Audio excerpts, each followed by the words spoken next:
Okay, thank you very much. Good afternoon.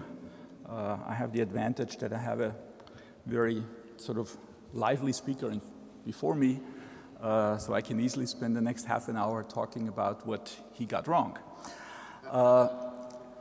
Let me start with some general thought about security of supply. When we talk about security of supply, we normally have very different concepts in mind.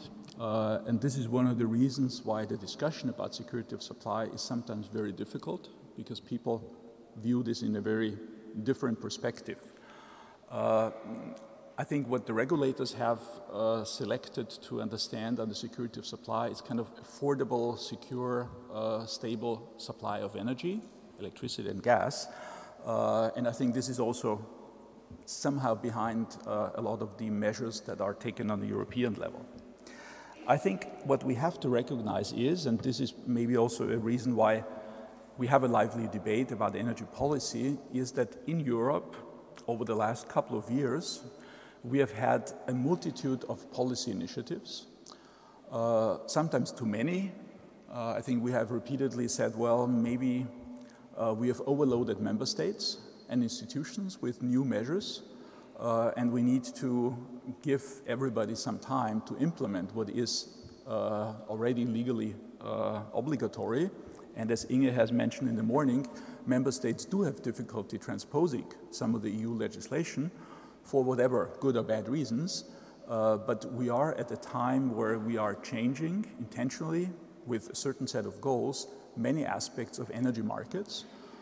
And this is, of course, creating some uncertainty, some unclarity, some confusion by people inside of Europe and outside of Europe. One of the topics, and this is sort of the next point, is that in 2010, Europe decided that we might be better off having a security of supply regulation for gas. And this one was also like the security of supply regulation in electricity, was started after an incident. Normally, politics doesn't really address these security of supply issues unless they are sort of put with their head right into it. And so in 2006, when the security of supply regulation for electricity came into force, we had before, the blackouts in Europe. And in 2009, we had the Ukrainian-Russian dispute about gas transport, which was the initiating sort of event that triggered the discussion about security of supply. Now, it is worth maybe talking a minute about this disruption, which I think provided numerous interesting experiences and lessons to be learned. And I think the European Union did take most of those lessons serious and implemented a number of measures that made sense and that should make us more resilient against future disruptions, whatever sort of part of the supply chain they might come from. What did happen is that a large part of the Russian imports was disrupted. And interestingly enough, Europe was at no time during these roughly 10 days really short of gas. There was every time, every minute, there was enough gas in Europe. We just didn't have enough transport capacity to get it where it was needed. And it was needed mostly in sort of the former communist countries of Central Eastern Europe, the new EU member states, and they have not been well connected with Western Europe. Now, this, of course, has a historical reason. I mean, any Bulgarian responsible person 15 years ago, if they had said, okay, let's build a pipeline to Germany, probably would have ended up in Siberia, because that was not the idea of supplying Bulgaria in the communist times with gas. This was from Russia and nowhere else. So clearly there was no infrastructure for the reverse flow. What we also did learn is that it actually is quite simple to upgrade the grid to support this reverse flow. And even after 10 days, we were able to implement a significant amount of reverse flow from Central Europe to Eastern Europe. So it's a fairly simple and cheap exercise. It just hadn't been done in time before because nobody had planned for it. So I think the lesson is we were able to cope reasonably well in most of Europe. In this part of Europe where we already had a good implementation of diversified gas supply systems, Austria lost 80% of imports and we had no problem. I mean, we had trouble, but we didn't have to cut anybody at any minute. Those countries that had the biggest problems were the ones, let's say, least prepared. So what was then decided that, taking the example of a few countries that had managed quite well, there was a benefit in having a common approach to security of supply, because it also became clear that unilateral measures in one country were blocking measures and improving the situation in other countries. So the legal basis now implements an obligation for solidarity. It assures a certain level of transparency and preparedness. It also implemented a mechanism of loose but still, I think, reasonably effective cooperation in a working group of member state level, and it provided some binding minimal standards on those countries. So basically, it's not a huge sort of rocket science, but it says analyze the risk, think about what could be done if some of the risks materialize, have plans how to address those. And then a couple of consultation exercises and some measures that assure that cross-border cooperation, regional cooperation actually does work, and that it's either impossible or very difficult for member states to improve their security of supply at the cost or the expense of neighboring countries, which happened in the 2009 gas crisis. So I think here we have now a system in place which worked reasonably well. At the same time, at this moment, we decided in Europe to implement a number of investments in infrastructure to make it more flexible to address problems, which is basically reverse flow and a couple of small pipeline projects. Most of them are in progress now, and at least a significant share of these European recovery program funds have been dispersed. I think not everything, because sometimes things do take a little bit longer. I mean, this brings me to something that Jeff mentioned before, the Katrina natural disaster, which the gas industry survived very well. I would say yes, I think it is an impressive situation. On the other hand, I think we have to recognize that the electricity industry managed the same disaster much less well in the US. And I mean, the basic civil institutions managed horribly the Katrina disaster in a way that it's almost incomprehensible for Europe. So yes, I think the gas industry did prove that it was able to cover a shortfall quite readily, but I think we should not necessarily say that this is entirely attributable to the US gas liberalization system.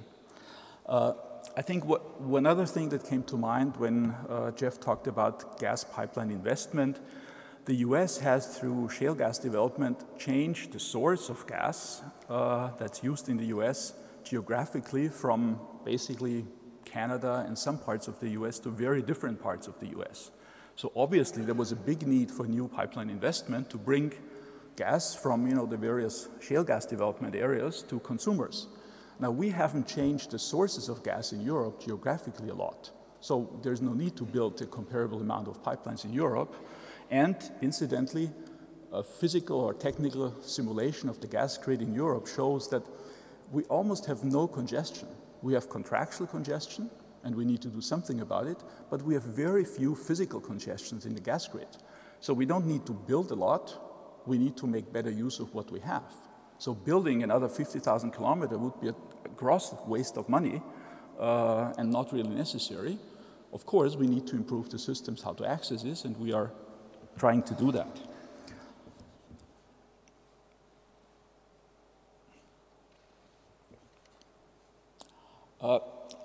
Something that, of course, is of concern is we have, about 2.5 years ago,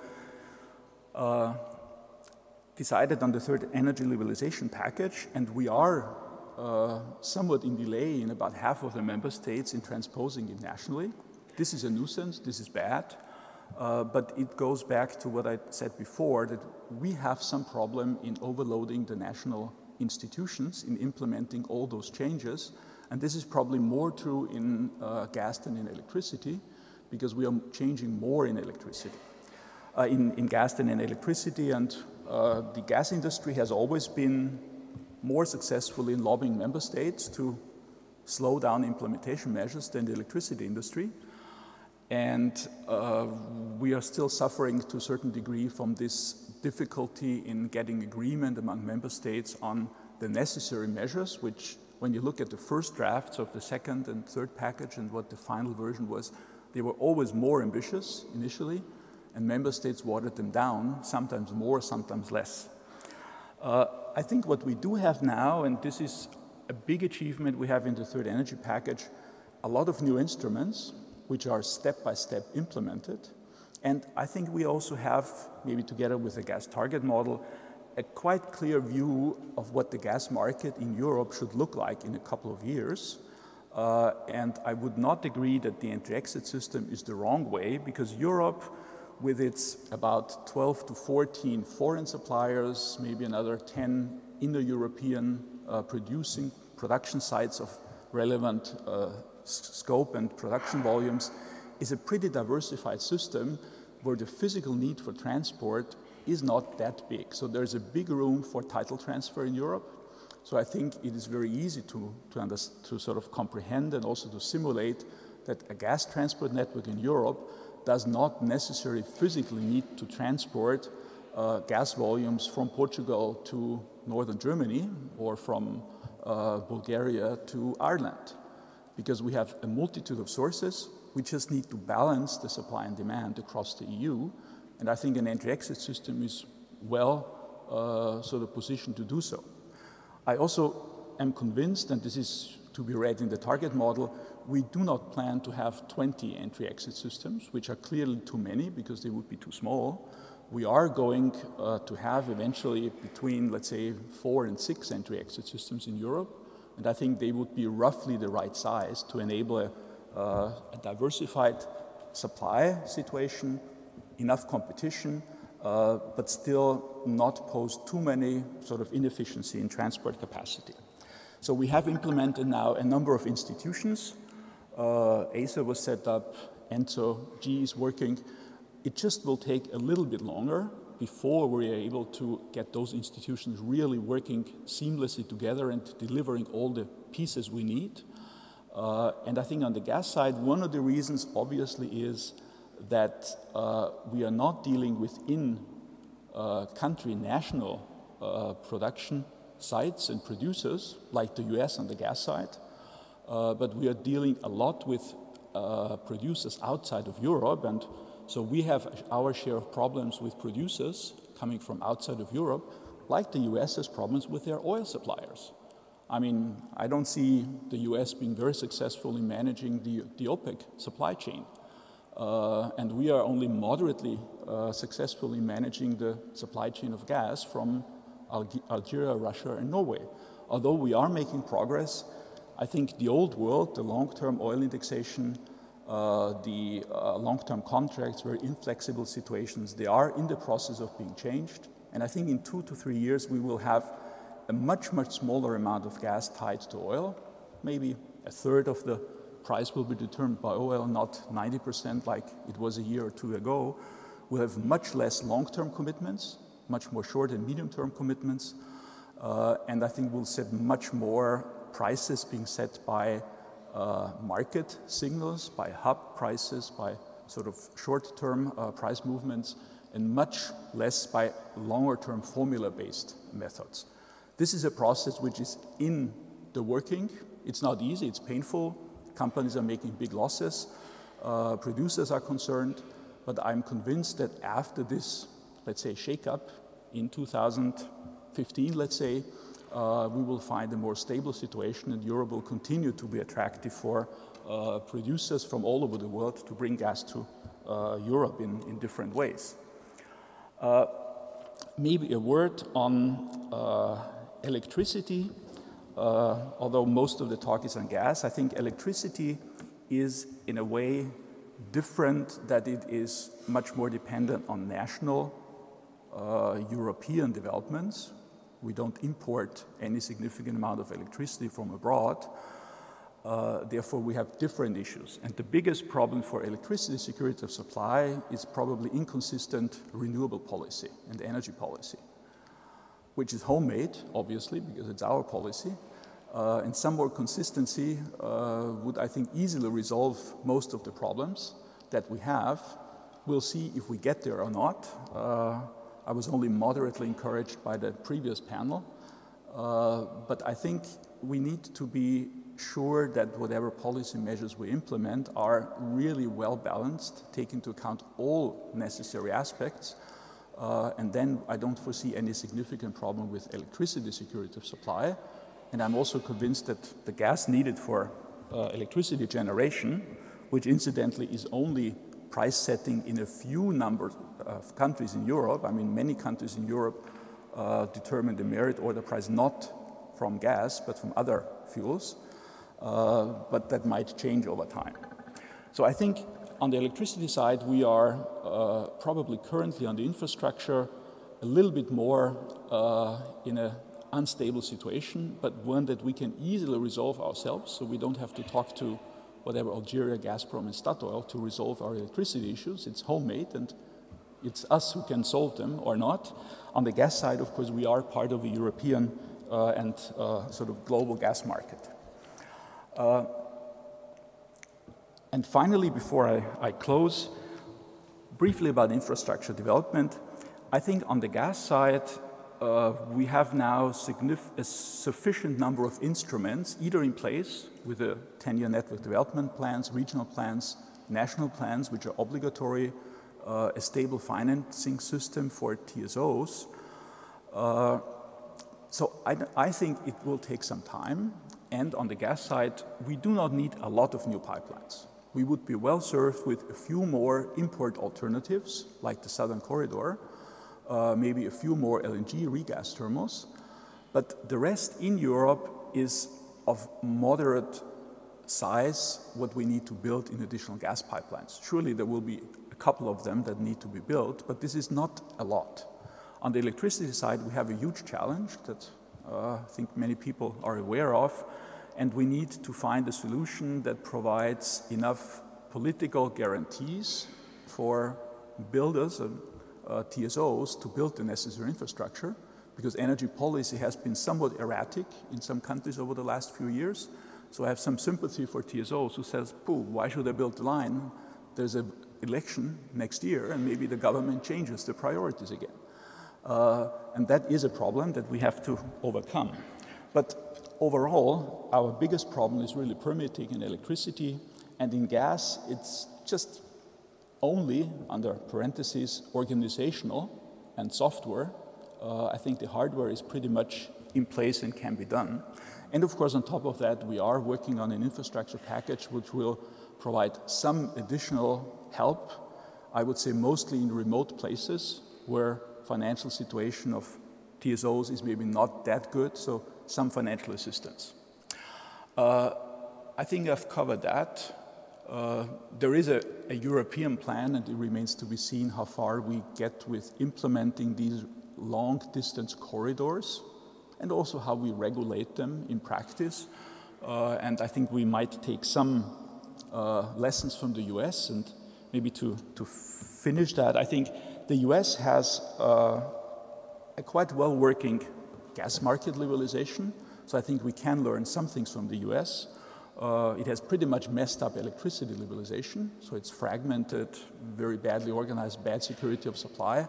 But on the gas side, we clearly can learn some things from the US. I wouldn't take all of Jeff's lessons as something we should implement, but clearly some things that the US has done on pipeline infrastructure development, like the full unbundling, sort of total ownership unbundling, has been, I think, a very successful implementation. But we have to keep in mind that this is one state in which this is done. And that's much easier than our job. I mean, if the US would have to regulate Canada, Venezuela, and Mexico together with the US, I'm sure they would have many similar problems to what we have. So, this much as an introduction for the